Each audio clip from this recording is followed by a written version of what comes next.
Welcome to video number 79. This is about factoring non-monic trinomials. This is the ultimate in factoring, so once we get a hold of this, we've done it all. Alright, so we're going to do a bunch of examples.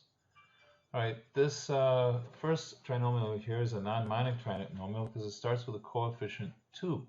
Before, when we were using the sum and product method, the coefficient had to start with 1. So now we're going to see what to do in general when it doesn't. Right, there's going to be a secret. We're going to break up this 11x into two parts, and we're going to use factoring by grouping. So how to break it up is a good question. Well, here's the secret. This first number 2 is always known as a. The number that multiplies x squared is a. The number that multiplies x is known as b. And the constant term without an x is c. So these are a, b, and c. And we're going to need that when we use a quadratic formula a little bit later. That's the same way they label it. All right, so we got to find a times c. 2 times 14 is 28. And we got to find out what b is. It's 11. Now, we want to find two numbers whose product is 28 and whose sum is 11. Well, that's not too hard to figure out. 4 times 7 is 28, and 4 plus 7 is 11. So our two numbers are 4 and 7. And this is the secret. This is how we break up this middle term. So we're going to write it as 2x squared plus 4x plus 7x plus 14. See, it was 11x. We broke it up into 4 and 7. Now we can use factor by grouping. And hopefully we're getting a lot of practice at this, getting kind of quick at it. The first two terms I can factor out as 2x. The last two terms I can factor out as 7. Okay. And then I can finish it. This is 2x plus 7 times x plus 2 factored. If I multiply it out again, I get what we started with way up here. All right, once we get the hang of this, let's go quickly. 5 times 6 is 30. So we got to do a times c. This is a, b, c. And then b is 31. So we need two numbers that multiply to 30 and add to 31. Well, that'd be 30 and 1.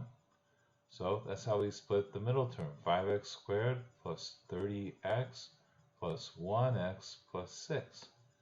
Then it should be automatic after this point. Factor by grouping. It's 5x times x plus 6 plus 1 times x plus 6. The greatest common factor there is 1. Okay, and so we see both terms or parts have x plus 6. And so we can factor it out. It's x plus 6 times 5x plus 1. Okay, so when you get kind of quick at it, it's a very powerful method because you can factor all kinds of stuff. All right, this one. This starts having a negative. A times c would be negative 10. And b is 9. So we need two numbers that add to or multiply the negative 10 and add to 9. So I believe this would be 10 and negative 1. Okay, so we're using sum and product again, but a little bit different than before. So it's 2x squared plus 10x, and then minus 1x minus 5. So we split up the 9x to 10x minus 1x. So 2x comes out of the first two. And I think I really need an x plus 5 here. And I think what I multiply x plus 5 by to get this? Well, it turns out minus 1. So this is 2x minus 1 times x plus 5.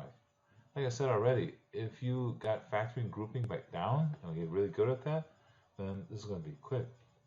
All right, here, a times c would be negative 12, and b is 11. So two numbers that multiply to negative 12 and add to 11, I believe it would be 12 and negative 1 this time. So we can break it up. 3x squared plus 12x minus 1x minus 4. 3x comes out.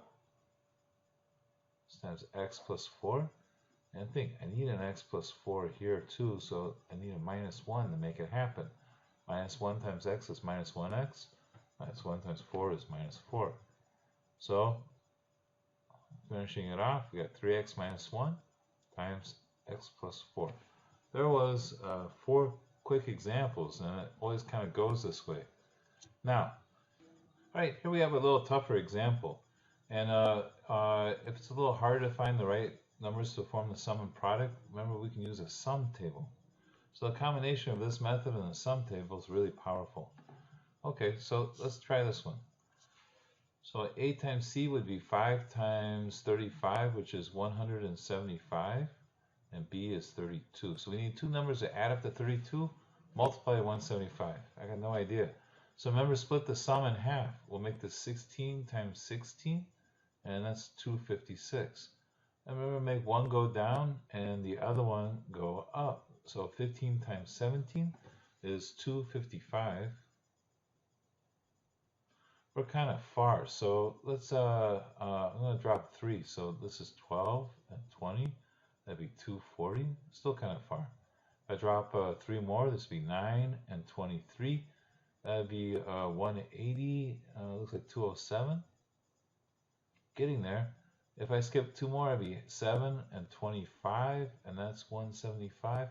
That's the one we're looking for. So we're pretty good at this method now. We've practiced a lot. So my two numbers are 7 and 25. This is just a new use for it. So we're going to break up 32x into 7x and 25x. So 5x squared plus 7x plus 25x plus 35. Okay, break it up into two groups. This first one, the greatest common factor is x. That's going to be x times 5x plus 7. On the second group, the greatest common factor is 5. So it's 5 times 5x plus 7. Okay, factor out the 5x plus 7. We got x plus 5 times 5x plus 7. Okay, done. See, with the sum table, we could do it. You can factor anything with this. Anything that can be factored. All right, last example. So this is kind of another tough one, but sum table is going to help us out. All right, so 2 times 54 is 108. That's the product we're looking for. The sum, negative 21. So two numbers will multiply to 108, add to negative 20. I'm not sure what it is.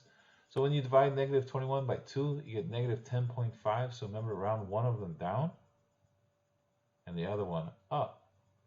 Negative 11 times negative 10 is 210. We're kind of far.